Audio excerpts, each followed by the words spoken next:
menyebutkan namanya saudari G, inisial G ini ya, nanti kan kita panggil juga nantinya, memanggil itu bisa memastikan bahwa betul tidak ini yang mirip atau saudari G sendiri. Nah, artinya memang masih terbuka ruang bagi penyebar maupun pembuat video tersebut bisa saja dijerat dalam pasal pidana. Bisa memang.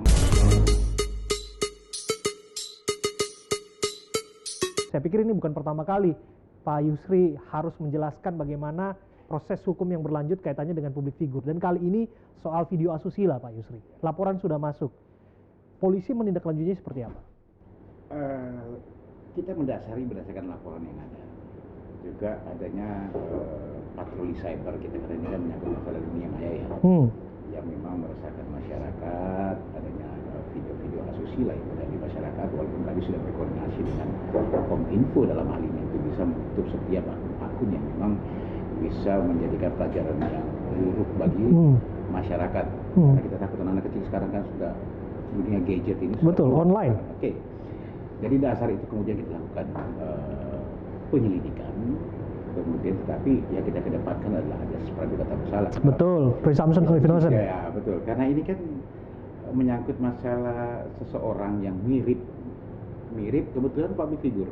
Dan diduga inisialnya GA itu ya? Ya, inisialnya adalah G. Ini yang kemudian dilaporkan. Tapi yang dilaporkan ke sini terlapornya adalah akun-akun penyebarnya. Kita berangkat dari penyebarnya dulu. Nah, ini yang kemudian sekarang ini kita lakukan penyelidikan. Kita sudah mengklarifikasi pelapornya sendiri untuk diambil keterangan dengan membawa bukti-bukti yang ada. Juga ada beberapa saksi-saksi sudah. Keterangan ahli juga ada satu terkait sudah, walaupun nanti akan berlanjut. Bahkan rencana hari ini kita akan gelar awal dulu. Karena ini penyelidikan, itu bisa lebih kuat lagi penyidik dalam hal ini itu bekerja. Jadi kita akan gelarkan awal dulu, apakah memenuhi unsur persangkaan pasalnya di ssini. Karena di sini kan ada dua undang-undang yang dipersangkakan. Apa itu Pak Yusri? Yang pertama Undang-Undang ITE, Undang-Undang nomor 19 tahun 2016 ya, tentang ITE. Di pasal 27 yaitu pasal 45. Kemudian ada undang-undang pornografi, karena di sini kan video-video asusila nih. Ya, betul. Undang-undang nomor 44 tahun 2008. Betul. Di pasal 8 untuk pembuatnya, nanti ada juga kan di pasal 34 untuk ancaman hukumannya di sininya. Nah, makanya ini yang kemudian kita akan kemas dalam penyelidikan sekarang ini untuk kita lakukan gelar perkara untuk kita tingkatkan. Kalau memang memenuhi unsur itu akan naik nanti ke penyidikan. Nah, kalau sudah penyidikan kan sudah punya kekuatan hukum kita nanti untuk bisa memanggil saksi-saksi yang lain, termasuk pemilik akun yang sudah kita profiling. Kemarin ada laporan polisi dari saudara FD ya ke sini, ini ada 5 akun yang dilaporkan. Betul. Kemudian satu lagi laporan polisi saudara P, ada 3 akun yang dilaporkan. Nah, dari 5 akun ini sudah ada yang 3 sudah mungkin dia merasa ya dia akan ini, kemudian langsung dihapus. Tetapi kan yang perlu diketahui, jejak digital itu tidak akan pernah hilang sampai kapanpun. Sampai kapanpun jejak digital ini. Makanya ini kan bijak bermain media sosial juga yang harus itu sangat penting itu. Kepada masyarakat. Betul, itu yang sangat penting. Ada pelajaran di balik ini. Tapi berbicara soal gelar kasus sebagai langkah awal penyelidikan, kemudian jika bukti dirasa cukup lanjut ke penyidikan. Nah, apakah artinya bahwa polisi akan segera memanggil GA, artis tersebut? Iya, bisa saja. Itu jadi pertanyaan juga beberapa masyarakat dan juga media kepada saya. Apakah yang mirip itu inisialnya G adalah public figure itu bisa dipanggil? Bisa saja nantinya. Bagaimana nanti hasil penyidikan daripada penyidik ini, kalau memang berkembang menyebutkan namanya saudari G, inisial G ini ya, nanti kan kita panggil juga nantinya. Kita akan panggil melakukan pemeriksaan. Ke depan nanti seperti itu. Makanya kita tunggu saja nanti ada tahapan-tahapan dalam penyidikan ini yang harus kita betul-betul bisa mendalami atau didalami oleh teman-teman penyidik. Karena dalam konteks ini yang bersangkutan juga disebutkan sebagai terlapor. Terlapor di dalam laporan polisinya tidak ada. Yang terlapornya di sini adalah akun-akun yang menyebarkan di pasal 27 ya. Tapi bisa saja nanti masuk akan ke arah ke sana. Kita akan memanggil untuk bisa memastikan bahwa betul tidak ini yang mirip atau saudari G sendiri. Nanti kan ada saksi ahli yang bisa ini. Kemudian juga nanti ada keterangan-keterangan daripada para saksi-saksi yang lain dan juga pengumpulan alat bukti yang lain daripada penyidik. Oke, berapa lama ini akan disiapkan sampai pada tahap pemanggilan GA? Mudah-mudahan secepatnya. Hari ini kan kita baru akan laksanakan gelar. Ya, laporan tanggal 7, tanggal 8 kemarin. Hari ini dengan tanggal 11 ini kita akan lakukan gelar perkara awal untuk bisa menentukan naik ke sidik, dari sidik ke sidik. Mudah-mudahan proses naik sidik ini nanti akan mulai berkembang. Oke. Pak Yusri juga tahu betul kalau kasus video asusila berkaitan dengan publik figur juga pernah terjadi. Pak Yusri juga tahu betul itu. Pemerannya, salah satu pemain band waktu itu ya, itu sudah diputus bersalah. Dan beberapa pengamat hukum juga mengatakan harusnya konstruksi penyidikan bisa dimulai dari sana, bahwa itu adalah jurisprudensi dan sebagainya. Bagaimana polisi menilai ini?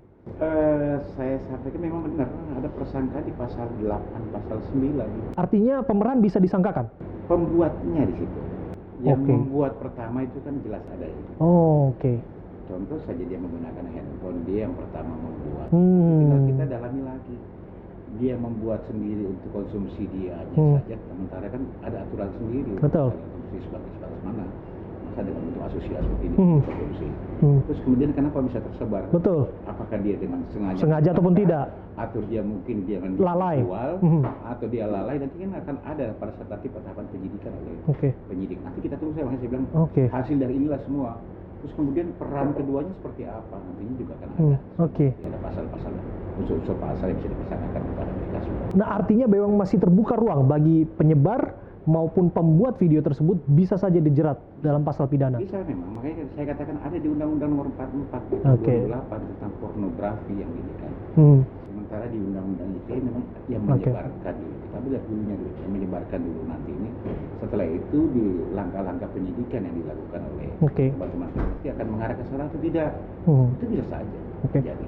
Kalau belakangan disebutkan dari berbagai sumber yang dilaporkan pemilik akun-akun tersebut adalah anak-anak di bawah umur, Pak Yusri. Bagaimana Anda menjawab ini bahwa anak-anak di bawah umur jadi pelaku distribusi ataupun penyebar video-video asusila seperti itu? Itu masih praduganya ya. Betul. Sementara kita kan masih, nanti kita tunggu saja hasil penyidikan seperti apa, para pemilik akun tersebut. Toh kalau memang dia anak di bawah umur kan ada aturan. Ada aturan undang-undang bagaimana penanganan anak di bawah umur. Kemudian juga kan ada peradilan dengan anak di bawah umur. Yang penting kita ketahui bersama di sini bahwa kami sudah sering secara preemptif menghimbau lah, sosialisasi. Betul. Bagaimana sih menggunakan media sosial yang bijak. Satu.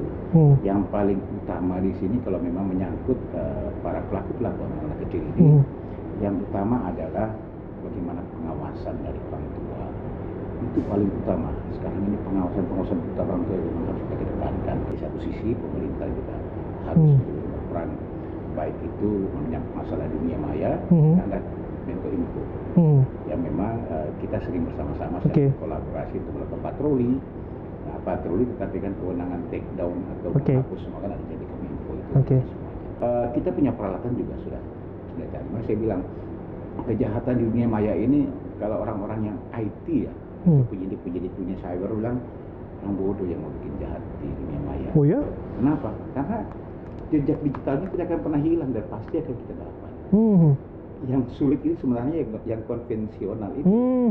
Contoh konvensional seperti orang copet, kalau tidak ada saksi, tidak ada, sulit dia dapat. Betul. Tapi kalau kita menyopet di dunia maya, pasti akan ada, mau lari kemana. Kita bisa track IP-nya dan segala macam. Semuanya bisa. Jadi hati-hati untuk mendistribusikan, menyebarluaskan video-video asusila. Itu yang perlu harus kita sampaikan. Termasuk siapapun bisa dijerat sebetulnya Pak Yusri. Orang berfoto-foto, apalagi sudah foto-foto sampai bugil ya, untuk mungkin konsumsi dirinya, karena dia nggak mengerti, dia tidak tahu bahwa ini bisa, kapan aja bisa dibuka, sampai kapanpun jejak digital itu tidak akan pernah hilang. Jadi hati-hati. Hati-hati. Penyebar luasan itu jelas ada pasalnya dan bisa dijerat. Ada pasal dipersangkakan di situ dan hukumannya cukup tinggi. 6 tahun. Wow. Ancaman hukuman bagi penyebar luasan, termasuk pembuat video itu juga 6 tahun. Pembuatnya itu sampai 10 tahun. Pembuat video 10 tahun. 10 tahun. Jadi siapapun yang terlibat dalam aksi asusila, direkam di video, lalai, sengaja ataupun tidak sengaja tersebarluaskan, bisa dijerat. Bisa dijerat. Ini pendidikan hukum yang seharusnya bisa diterima oleh siapapun, kalangan masyarakat, netizen, siapapun yang menyaksikan ini. Belajar bijak untuk menggunakan media sosial. Pak Yusri, ini harus dijawab soal bahwa artis dan publik figur seolah-olah menjadi sasaran target polisi. Tidak ada target. Ini sebenarnya satu alibi yang salah ya, atau pendapat yang salah. bagi kami bahwa hukum itu semua sama, semua masyarakat warga negara Indonesia ini sama di muka hukum. Siapapun yang bersalah akan dihukum, ya, tanpa terkecuali di negara Republik Indonesia ini. Makanya kalau ada berprediksi bahwa ada publik diincar cuma public figure saja, itu prediksi yang salah lah, pendapat yang salah. Tapi kalau kita temukan berdasarkan adanya laporan masyarakat, apalagi contoh kemarin masalah narkoba bersama, ya kita temukan laporan masyarakat, kita akan tindak. Ya, jadi pertanyaan, kok cuma artis saja yang ini kan? Iya betul, itu kan yang tidak mundur lagi ke dilihat. Satu hari ini kita ungkap narkoba di Jakarta ini, itu bisa sampai 30-40 pengguna narkoba. Dan jadi pertanyaan, apakah artisnya ada semua di situ? Enggak.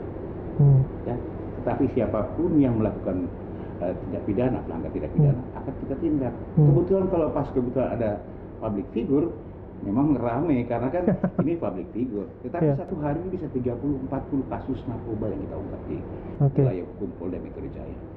Dalam satu tahun dapat satu artis saja pasti akan ribut orang. Oh cuma artis saja yang ini. Kalau nggak dilihat yang belakang-belakang setiap harinya kita ungkap 30-40 kasus narkoba. Ini contoh paling kecil saya kira.